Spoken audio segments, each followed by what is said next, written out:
This has been a guitar build a long time in the making. I sometimes daydream of building that guitar. The one that, if you did not have any others, it'd be the last one you would keep. You know, the mythical deserted island guitar. I thought about doing a video about what 3 guitars would I take if I was ever stranded on a deserted island. I probably will still do the video. I've built about a dozen guitars on MJT bodies. I really like them and I think they're a very high quality product.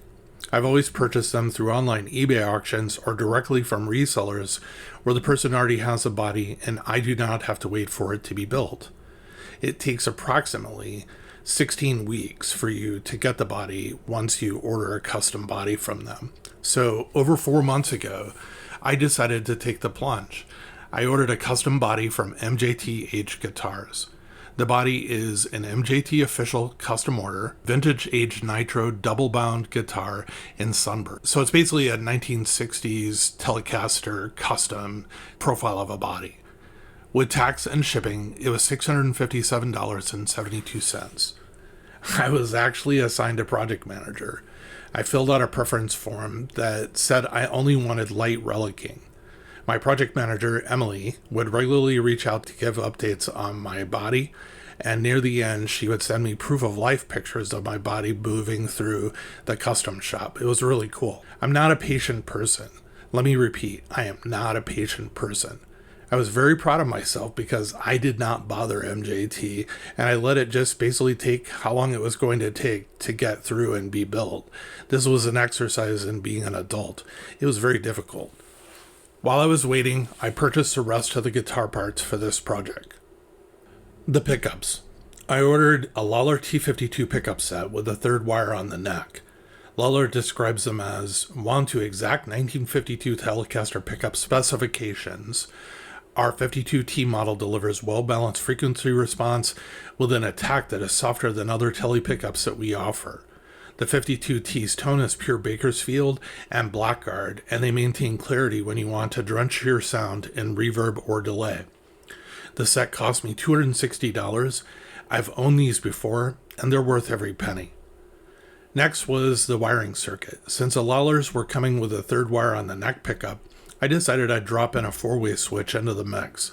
This would allow me to have 3 traditional Telecaster pickup outputs of 1, the bridge, 2, the bridge and neck in parallel, 4, the neck.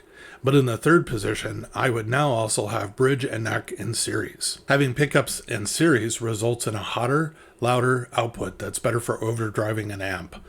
Here's how to look at it. Parallel wired pickups, which is the normal wiring for a Telecaster in the middle position, is when you're playing both the neck and the bridge pickups at the same time. Each pickup has its own path to the output. The output of the 2 pickups together seems to be, to me, at a less or lower volume than each of the pickups when you play them on their own. When you have the pickups in series, the output of one pickup is being sent through the other pickup. This will provide an output that is very much louder than parallel wired pickups with noticeably more defined mid and lower tones. Always a nice thing to have in your toolbox. The wiring circuit consists of 2 CTS 250K solid shaft pots, a .047 UF capacitor, an Oak Grigsby 4-way switch, and a Tone Pro output jack. The neck that I selected for this project was one that I already had on hand, and it was from Mr. G508 from eBay. That's an aged late 60s copy neck.